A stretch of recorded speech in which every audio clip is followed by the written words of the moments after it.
दिव्या, लेकिन क्योंकि ये पूरी की पूरी किताब आपके दिल के बेहद करीब होगी, लेकिन कोई ऐसा चैप्टर, कोई ऐसा वाक़या जो इस किताब से आप शेयर करना चाहें, जो आपका पर्सनल अनुभव है? क्योंकि आपने बताया कि आपकी माँ प्लेज़ लिखती थी आपके लिए। आप बेटर राइटर हैं, आपकी माँ बेटर राइटर थी? क्योंकि कंपैरिज़न तो कहीं है ही नहीं, लेकिन फिर भी एक सवाल इसलिए बनता है क्योंकि वो आज अगर ये किताब पढ़ेंगी तो कौन-सा चैप्टर इसमें उन्हें दिल को छू जाएगा? मुझे लगता नहीं है, मेरा हाथ पकड़ के मेरी माँ ने ये किताब लिखवाई है, क्योंकि उनके बिना शायद मैं नहीं कर पाती। शायद वो हमेशा मेरी गुरु थी और रहेंगी, और इतना सा भी अगर मैं उनकी तरह बन जाऊँ तो वो मेरे लिए बहुत खुशी की बात होगी। एक चैप्टर इसमें ये है, मैं आपको अपनी शायद जर्नी भी बता देती हूँ। एक चैप्टर ये है कि मैं पंजाब में पढ़ रही थी और हमारे एग्ज़ाम्स चल रहे थे, और मुझे ये स्टारडस्ट मैगज़ीन से एक कॉल आया था, टैलेंट हंट का, मुंबई से। तो ये मेरे और मेरे भाई का बहुत प्यारा सा सीक्रेट था कि हम नहीं बताएंगे किसी को जब तक सिलेक्ट नहीं हो जाती। अब फॉर्चुनेटली मैं सिलेक्ट हो गई, तो मम्मी के सामने मैं और मेरा भाई दोनों खड़े, मेरा छोटा भाई जो अब बहुत बड़ा डॉक्टर है, तो हम दोनों खड़े हैं। तो मेरी मम्मी ने कहा ये क्या है? तो मैंने कहा मैं सिलेक्ट हो गई हूँ मम्मा, मुझे एक्टर बनना है। तो she said, she just looked at me. तो उन्होंने कहा आर यू श्योर? तो उस वक्त उस मोमेंट पे जो मुझे लगा कि इससे ज़्यादा श्योर तो मैं हो ही नहीं सकती। तो शी सेड फिर मैं तेरे साथ हूँ, फिर मैं तेरे साथ हमेशा खड़ी हूँ।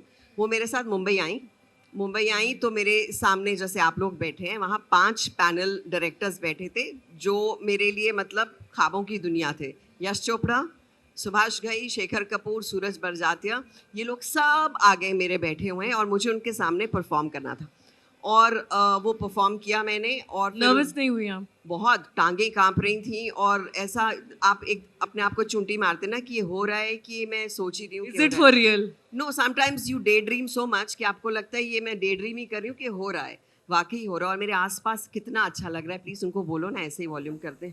तो फिर मुझे लगा कि इसको पूरा अपना बेस्ट देना चाहिए, बिकॉज़ वहाँ एक औरत बैठी है जो मेरे लिए पूजा कर रही है और कह रही है कि मेरी बच्ची का यहाँ सिलेक्शन हो जाए। तो वहाँ से हम लोग सीक्रेट रख के, मेरे अंकल भी डायरेक्टर थे, तो हमने उन्हें भी नहीं बताया कि अगर नहीं सिलेक्ट हुए या व्हाटएवर। तो उसके बाद हम लोग अम्बाला गए, जहाँ पर मेरी एक कज़न की शादी थी। और जैसे होता है शादियों पे, क्या होता है, लड़कियों को रिश्ते आ जाते हैं, तो मुझे आ गया एक डॉक्टर का रिश्ता यूएसए में। तो रिश्ता आ गया तो सारे ख़ानदान के बड़े बुज़ुर्ग बैठ गए कि हाँ भाई हाँ बोलो। अब मेरी नानी बैठी हैं वहाँ, अंकल बैठे हैं, और सब बैठे हैं, और मैं ना, मुझे करना नहीं आ रहा है। And then suddenly I heard नहीं। एंड मेरे एक्सट्रीम राइट में मेरी माँ बैठी थी, और उन्होंने कहा नहीं, इसके अभी बहुत सारी चीज़ें इसको करनी है। और वो जो एक्सचेंज हमारा लुक्स का था कि एक दूसरे की बात को समझ रहे थे, वो मेरे ख्वाबों को जानती थी, उनमें विश्वास रखती थी, और मेरे लिए वो चीज़ कि आपकी माँ आप में इतना विश्वास रखती हैं। तब 25 साल पहले बहुत अनप्रिडिक्टेबल प्रोफेशन था हमारा, तो अपने बच्चे को, और डॉक्टर्स के ख़ानदान से आना, और मैं पढ़ाई में भी अच्छी थी, तो इट्स नॉट ईजी कि हाँ अपनी बच्ची को भेज दो यूँ ही। It was a big step. So वो मुझे याद है कि उस दिन मैं और मेरी माँ जो हम नाचे हैं शादी पे, वो बड़ा दिल खोल के नाचे हैं, क्योंकि वी हैड डिसाइडेड कि हम अपने सपनों की दुनिया में चले। तो ये डॉक्टर ना बन पाने की खुशी ज़्यादा थी या अदाकारा बनने की खुशी ज़्यादा थी?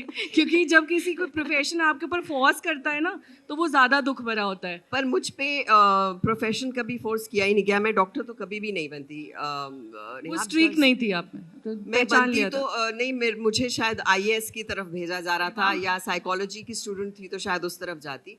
लेकिन शायद मैं ना बैठ पाती इस तरह से, काम शायद अच्छा कर लेती, लेकिन जो सेट का जादू मिलता है, जो अनप्रडिक्टेबिलिटी है कि अब ये रोल कैसे करोगे, वो जो घबराहट रोज़ मिलती है, नर्वसनेस वाली, I think I love that.